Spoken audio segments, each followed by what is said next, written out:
एक छोटे से गांव में एक मोहिनी नाम की एक लड़की रहती थी। मोहिनी अपनी माँ के साथ अकेले रहती थी। उसके पिताजी एक फैक्ट्री में काम किया करते, लेकिन एक दिन फैक्ट्री में एक हादसा हुआ जिसमें उनकी मौत हो गई। तब से मोहिनी अपनी माँ के साथ अकेली रहती थी। मोहिनी के हाथों में बहुत अच्छा टैलेंट था। वो बहुत अच्छी अच्छी मूर्तियाँ बनाया करती थी और जन्माष्टमी के लिए कृष्ण भगवान की बहुत सुंदर मूर्तियाँ बनाया करती थी और फिर उन्हें जन्माष्टमी के दिन बेचा करती। वही मोहिनी की माँ सुशीला घर में सिलाई करके कुछ पैसे कमा लिया करती थी और घर का थोड़ा बहुत खर्चा निकाल लिया करती। कुछ दिनों में जन्माष्टमी आने वाली होती है, इसीलिए मोहिनी कृष्ण भगवान की ढेर सारी मूर्तियाँ बनाना शुरू कर देती है।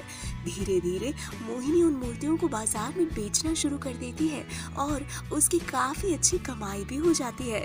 अगले ही दिन जन्माष्टमी का त्योहार होता है और मोहिनी आज जन्माष्टमी के लिए कपड़े खरीदने जाती है, लेकिन रास्ते में जाते जाते अचानक ही बहुत तेज गाड़ी आती है और मोहिनी का एक्सीडेंट हो जाता है। तभी वहाँ पास के कुछ लोग मोहिनी को उठाकर हॉस्पिटल ले जाते हैं। कुछ देर में वहाँ मोहिनी की माँ आ जाती है और डॉक्टर से पूछती है, डॉक्टर मेरी बेटी अब कैसी है? उसे ज्यादा तो नहीं लगी?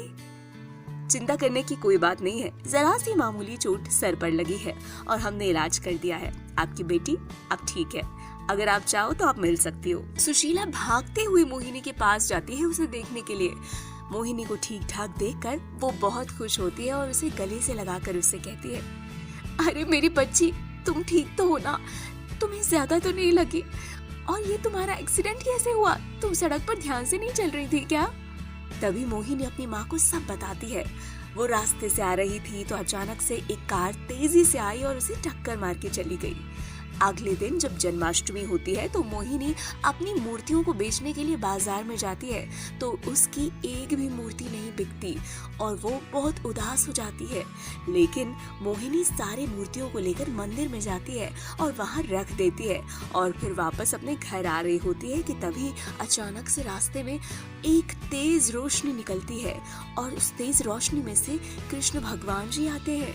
कृष्ण जी मोहिनी से कहते हैं, बेटा, तुम मेरी मूर्तियां बनाने के लिए बहुत मेहनत करती हो, लेकिन मैं जानता हूँ कि तुम्हारी आज एक भी मूर्ति नहीं बिकी, इसीलिए तुम बहुत ज्यादा उदास हो। तभी मैंने सोचा कि मैं स्वयं तुम्हारे सामने प्रकट हो जाऊं। मैं तुम्हें तुम्हारी 3 इच्छाओं को पूरी कर सकता हूँ। तुम अपनी 3 इच्छाएं मुझसे मांग सकती हो। मोहिनी बहुत खुश हो जाती है और कृष्ण जी से अपनी 3 इच्छा मांगती है। पहली इच्छा में वो कहती है कि उसे बहुत अमीर बनना है। दूसरी इच्छा में वो अपने पिताजी को मांगती है और तीसरी इच्छा में वो अपने गांव में एक कृष्ण भगवान का बहुत बड़ा मंदिर मांगती है। कृष्ण भगवान जी उसकी तीनों इच्छाओं को पूरी कर देते हैं और उसके बाद मोहिनी अपनी माँ के साथ और अपने पिताजी के साथ हमेशा हमेशा के लिए खुश रहती है। तो दोस्तों, ये थी हमारी आज की वीडियो। हमारी वीडियो आपको कैसी लगी हमें कमेंट करके जरूर बताएं और ऐसी ही कहानियों को देखने के लिए हमारे चैनल को सब्सक्राइब जरूर करें। और हाँ दोस्तों, हमारी वीडियो को लाइक और शेयर करना ना भूलें।